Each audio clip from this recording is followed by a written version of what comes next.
Hello friends, welcome to Indian kitchen. ఈరోజు నేను మీకు కోకోనట్ రైస్, కొబ్బరన్నం, chicken curry recipe Sunday special share చేయబోతున్నాను. సో దీనికోసం ఫస్ట్ మనం పెద్ద కొబ్బరికాయ తీసుకొని, ఒక పెద్ద కొబ్బరికాయ దాన్ని చిన్న చిన్న ముక్కలుగా కోసుకొని ఫస్ట్ ఈ కొబ్బరి మిక్సీ చేసుకొని కొబ్బరి పాలు తీసుకుందాం.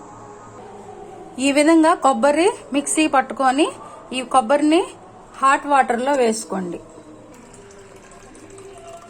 ఈ విధంగా కొబ్బరి పాలని మన ఎసరికి సరిపడా వడకట్టుకోండి. కొబ్బరి పాలు రెడీ అయినాయండి. ఇప్పుడు స్టవ్ ఆన్ చేసుకొని కడాయి పెట్టుకొని దీనిలో కొంచెం ఆయిల్ వేసుకోండి, కొంచెం నెయ్యి వేసుకోండి, కొంచెం ఒక చెక్క, 4 లవంగాలు, 4 యాలకులు, 5 జీడిపప్పులు వేసుకోండి, 4 పచ్చిమిర్చి. ఇవి అన్ని వేగాక దీనిలో కొబ్బరి పాలు పోసుకోండి.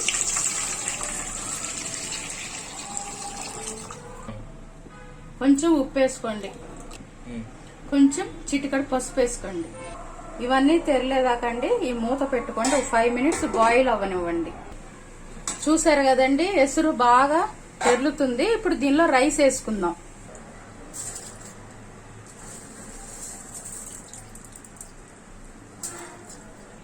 ఇలా రైస్ యాడ్ చేసుకున్న తర్వాత దీన్ని ఒక 10 నిమిషాలు ఉడకనివ్వండి. ఈ విధంగా 5 మినిట్స్ కొబ్బరి అన్నం ఉడికించుకోండి. ఈ రైస్ ఉడికే లోపల మనం చికెన్ కర్రీ ప్రిపేర్ చేసుకుందాం.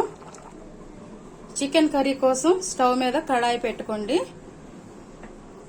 దీనిలో కొంచెం ఆయిల్ వేసుకోండి,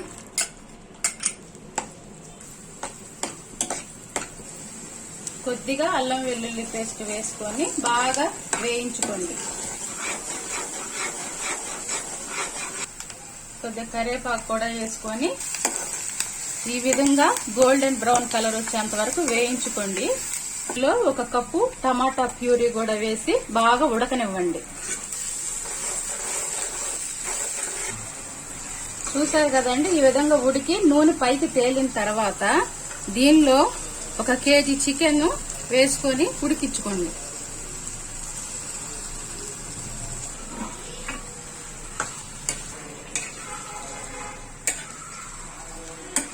దీనిలో కొంచెం పసుపు, సాల్ట్ వేసుకొని ఒక 10 మినిట్స్ బాగా ఉడకనిద్దాం. కొబ్బరి అన్నం బాగా ఉడికిపోయిందండి. చూసారు కదా, బాగా ఉడికిపోయింది. ఇక దీన్ని స్టవ్ ఆఫ్ చేసుకొని సర్వ్ చేసుకోండి. 10 మినిట్స్ అయిందండి, చూద్దాము. చూసారు కదండి, కూర బాగా ఉడికి దగ్గర పడింది. ఇప్పుడు దీనిలో 2 స్పూన్లు కారం, 1 చిటికెడు గరం మసాలా వేసి ఇంకో 5 మినిట్స్ ఉడికిద్దాం. 5 మినిట్స్ అయింది కదా, చూద్దామండి.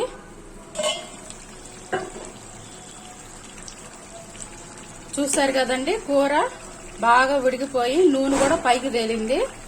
ఇక మీరు స్టవ్ ఆఫ్ చేసుకొని పైన కొంచెం కొత్తిమీరతో గార్నిష్ చేసుకోండి. అంతేనండి, వేడివేడిగా చికెన్ కర్రీ రెడీ. కొబ్బరన్నం కూడా ఆల్రెడీ కొబ్బరన్నం కూడా రెడీ అయింది కదండి. ఇప్పుడు వడ్డించుకుందాం. మీకు నచ్చితే షేర్ చేయండి, సబ్స్క్రైబ్ చేసుకోండి. Thank you for watching.